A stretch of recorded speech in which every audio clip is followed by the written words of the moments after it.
Assalamualaikum warahmatullahi wabarakatuh. Kembali lagi kawan di Legenda Catur Dunia. Apa kabar kawan? Gimana kabar kalian seminggu ini?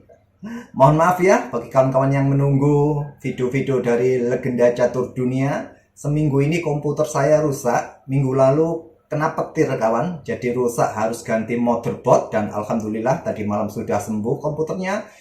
Dan kita melewatkan beberapa partai ya di seminggu ini, di mana Romania Chess Classic sudah selesai dimenangkan oleh Vincent Keimer. Kita melewatkannya dan sekarang kita ganti ke Norway Chess hari kedua kawan, di mana kita lihat ada Alireza Firoza yang mencoba bangkit setelah terpuruk di Romania Chess Classic karena cedera kaki.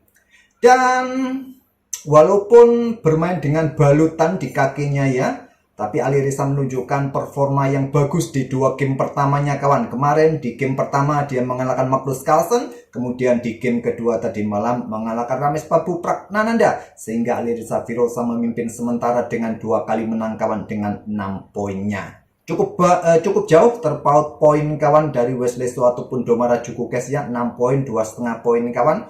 Oke, kita tidak ulas permainannya Alireza melawan Magnus. Saya pilih melawan Pragnananda saja, insya Allah nanti sore ya, untuk permainan Alireza Firoza versus Magnus kawan. Pemanasan dulu, setelah seminggu ini nggak rekaman kawan. Oke, D4 dimainkan oleh Alireza Firoza. Sebentar. Settingan soundnya belum mantap ini kawan, sebentar ya. Oke, D4, D5 dimainkan di atas papan. Queen's Gambit decline dengan pion E6, ada kuda F3, kuda F6, kuda C3. Nah, permainan Semislav di atas papan kita dapat kawan. Ciri khasnya seperti ini Semislav ya, dari Queen's Gambit decline. Kita mencoba bermain solid dengan piramida pionnya dan dilanjut dengan langkah gajah G5. Langsung dikeluarkan, ini jalur utama disebut dengan anti-meran Gambit, di mana dia keluarkan gajah agar nanti tidak terkurung oleh pion E3 dan kuda BD7. Pilihan ketiga dipilih oleh Ramesh Babu Pragnananda. Dua langkah populer yang bisa diambil oleh hitam di posisi ini adalah pion H6 ataupun juga dengan pion D pukul pion C4. Kalau kalian bermain dengan pion H6 biasanya jalurnya akan seperti ini. Gajah akan tarik mundur ke H4 saja, baru dengan pion D pukul pion C4 menyerahkan kontrol petak pusat, pion E4 dan di sini pion B5.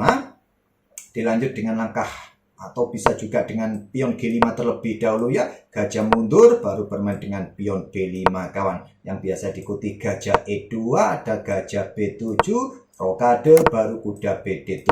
Atau kalian memilih jalur dengan pion D pukul pion C4 langsung, tetap menyalakan kontrol peta pusat E4, langsung putih biasanya akan memainkan pion E4. Nah, pion B5, E5, H6, gajah H4, G5, kuda caplok, pion G5, caplok di situ biasanya juga ada jalur seperti ini. Ini jalur kedua yang populer kawan. Selain kuda BD7 ini jalur ketiga dipilih oleh Ramesh Babu Pragnananda, dan akhirnya Alireza yang mendahului dengan pion C pukul pion D5, pion E ambil balik pion D5, sekarang baru pion E3 kawan. Segera keluarkan gajah terang, persiapan rokade pendek di langkah berikutnya mungkin.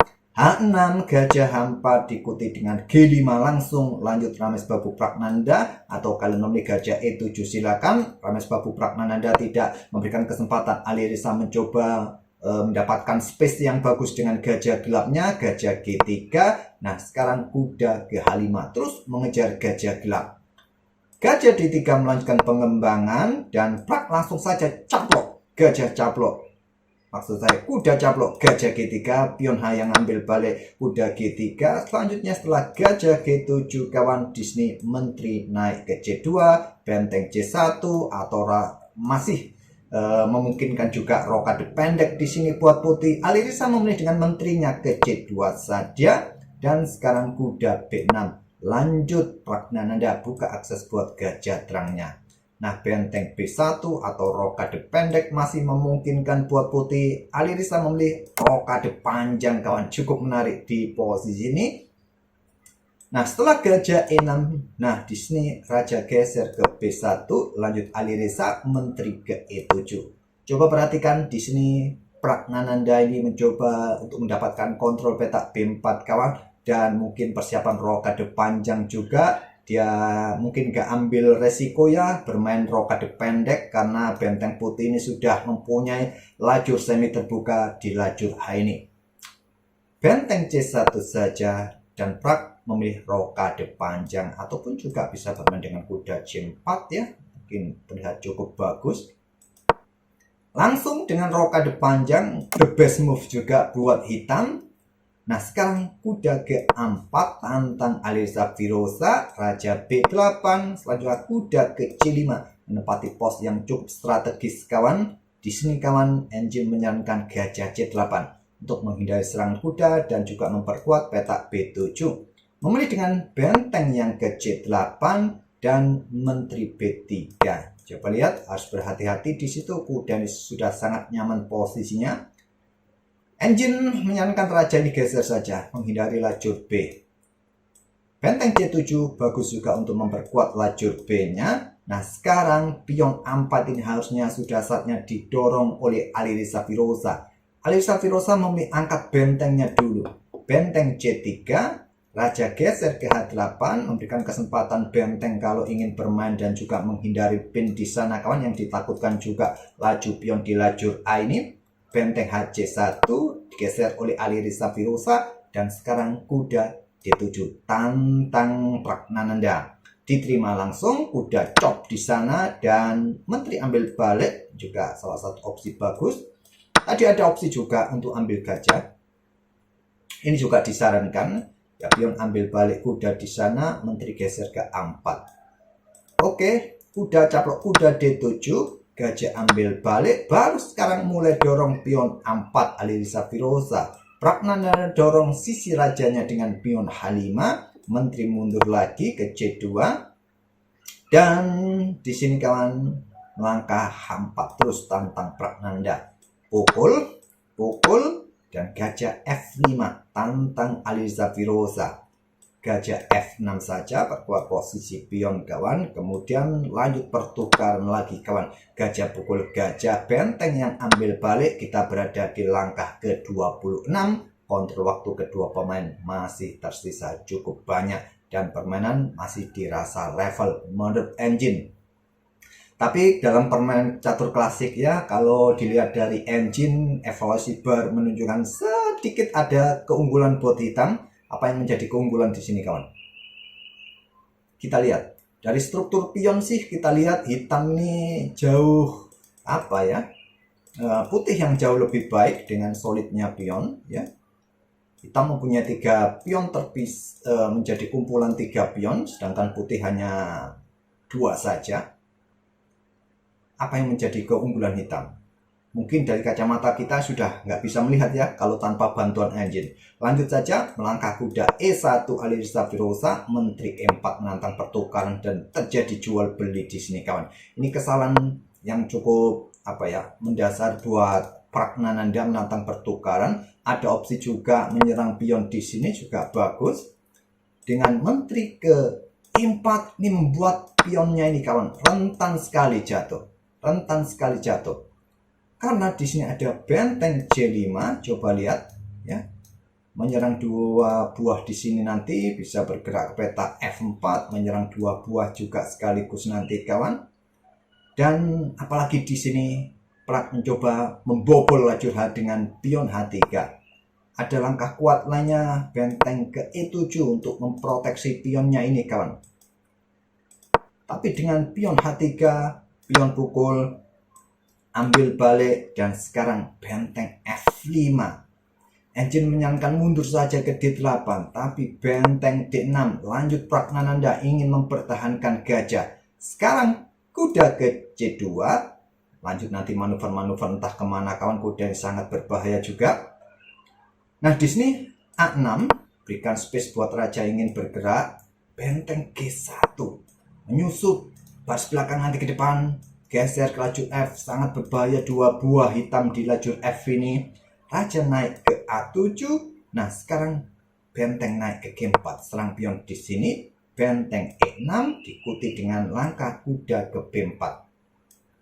Kuda ke A1 jauh lebih kuat untuk mencoba manuver nanti mendapatkan kontrol petak C5 kawan. Atau dengan langkah kuda ke A3 saja ya. Sudah ke A3, manuver ke situ, kontrol juga di situ, bahaya sekali. Memilih kudanya ke B4 Alireza Firoza. Sekarang benteng turun ke H6. Sekarang kuda turun lagi ke A2. Alireza mencoba ingin mendapatkan pion E4. Nanti jelas terlihat ada tantangan benteng G6. Pukul, ambil balik. Sekarang benteng F4. Menekan pion E terus. Di sini pion G5 bagus.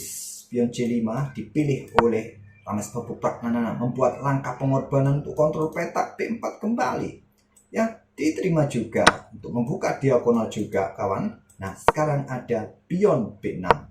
Kuda ke B4 terlebih dahulu. Lanjut, Alireza Firoza menyerahkan kembali pionnya kawan.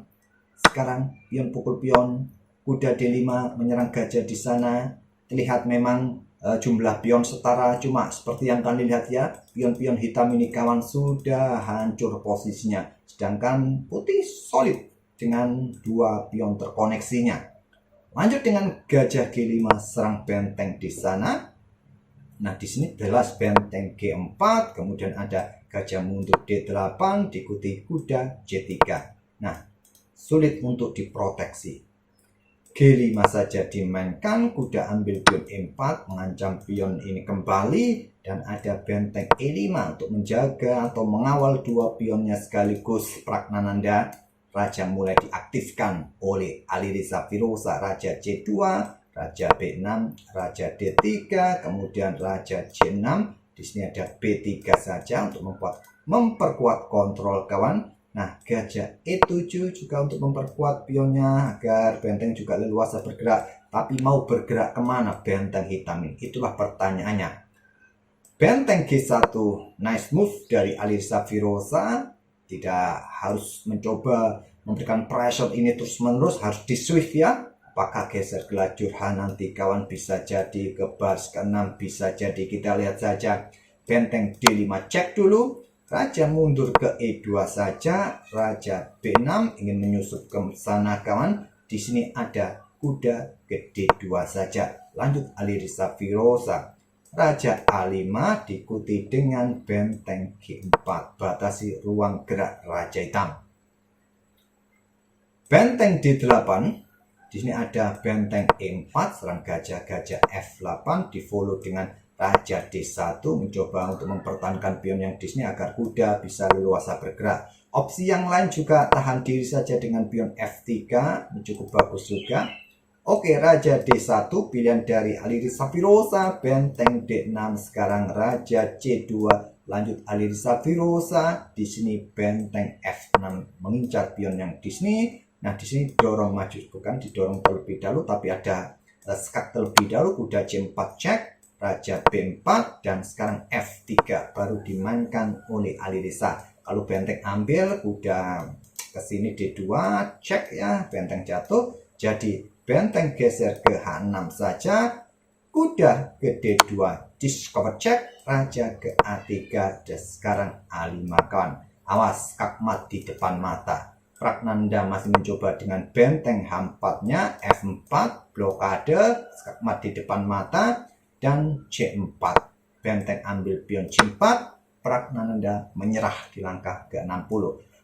Ancamannya skakmat. Kalau nggak ingin skakmat, bisa dengan gajah B4, tapi kuda B1 cek ya, raja ke sini, gajah jatuh, ancaman skakmat masih ada.